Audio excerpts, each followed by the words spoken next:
Hi, hello quickly, just a few apologies. I'm having a few technical difficulties with my phone. It's not surprising. I seem to have this a lot when I'm trying to record stuff. Now, what I've done is I found a tray, so please don't do what I've done in the past.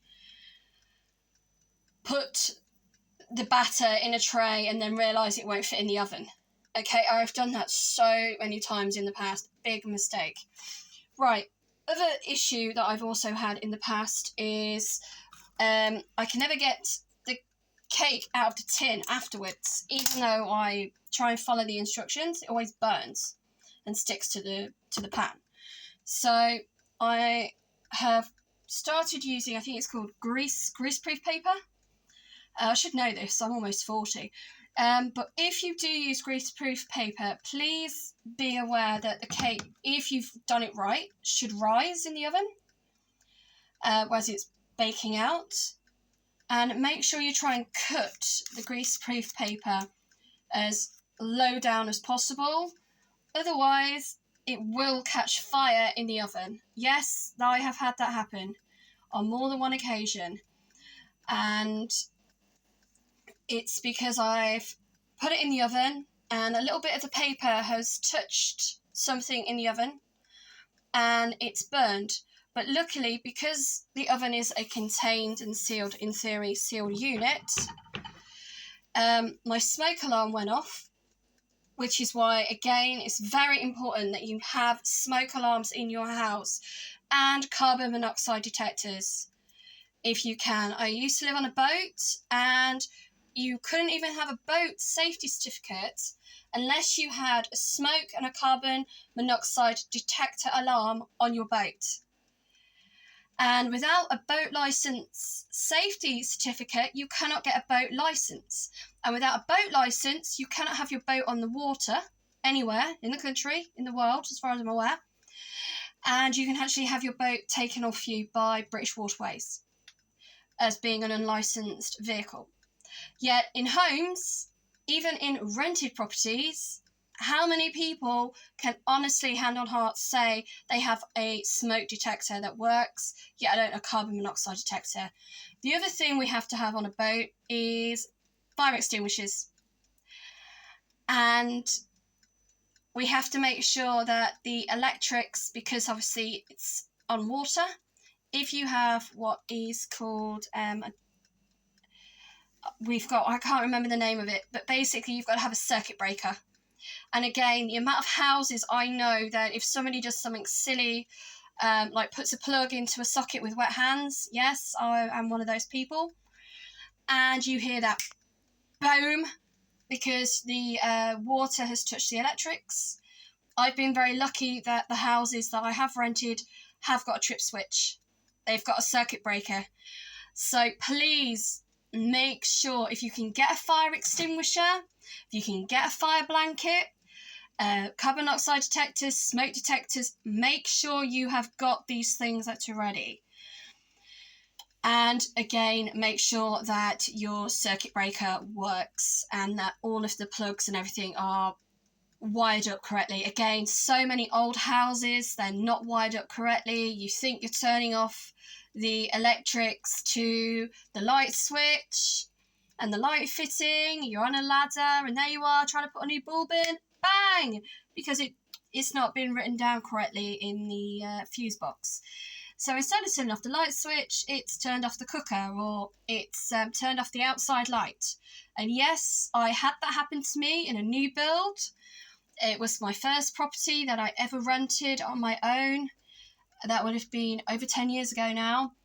I moved in, and I must have probably spent 3 days trying to figure out which switch in my apartment was connected to the fuse box. And I had to write it down, photograph it, keep a copy, rewrite all of the labels. And the fuse box to my apartment was in a locked cabinet outside my apartment. So I had to go downstairs. I hate stairs. I always fall down them. I had to go out, unlock this fuse cupboard, And you go in and there is number 1, 2, 10 in this fuse box cupboard. And before you know it, you've got people screaming at you from their apartment going, hey, who's turned off my electric to my shower? Because even the fuse boxes were not labelled correctly to the right apartment.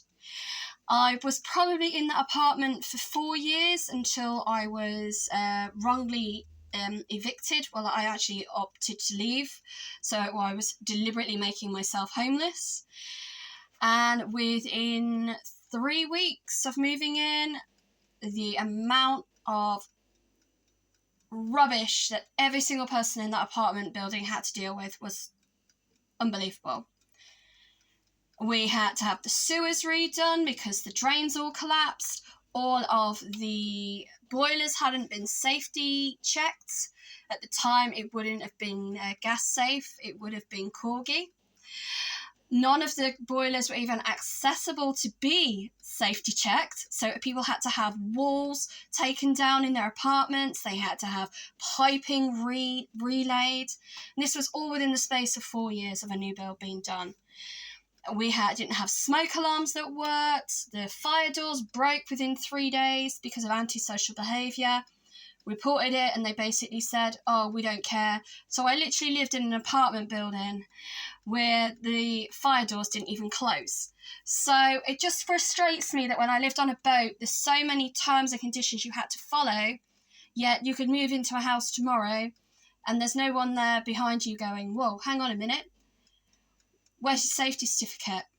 Where's your gas, carbon monoxide detector? Where is your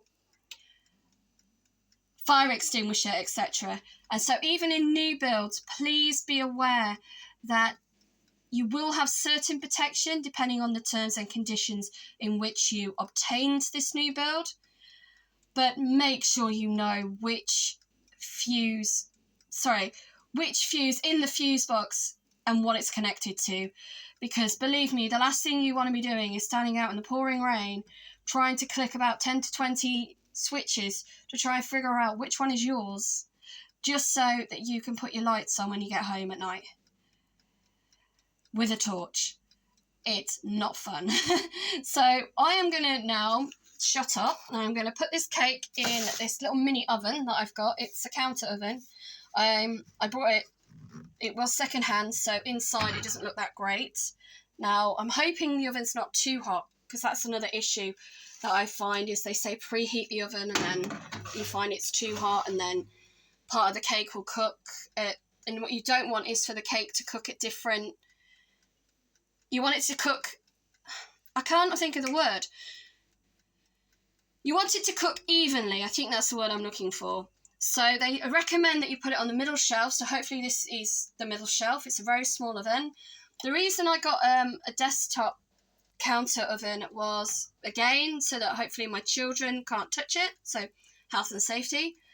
And also because I struggle with bending down to put things into the oven I've got, which is, if I just pan over here quickly, that is the oven.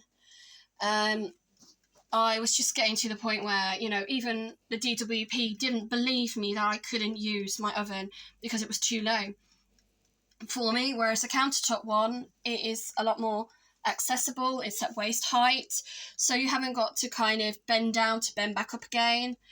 And also this one, it ticks. I hate ticking noises. It's one of my pet hates, but I got told if I get an oven that ticks and then goes, well, it doesn't make that noise, but it makes a noise, that in theory I shouldn't burn anything in the future. So I've put it on, I think it's 150, and I think this will go for about an hour, but I think on the instructions it said something like no more than 30 minutes, so we shall see how that goes, and I will try and upload all of the information. Again, I apologise for the waffling. I can always edit that out if people start complaining. But if no one gives me any feedback, I never know. So please bear with me, and hopefully that cake will cook. And then I will cook the second part of the cake to put on top. I only have one tin. So again, if you are trying to think ahead, I mean, realistically, I mean, there isn't a light on here, so I can't show you. You could only ever get one cake in an oven this size at once anyway. I suppose the advantage of doing it this way is if I cook this one wrong, then hopefully the next one will turn out all right. So fingers crossed, and we'll see what happens.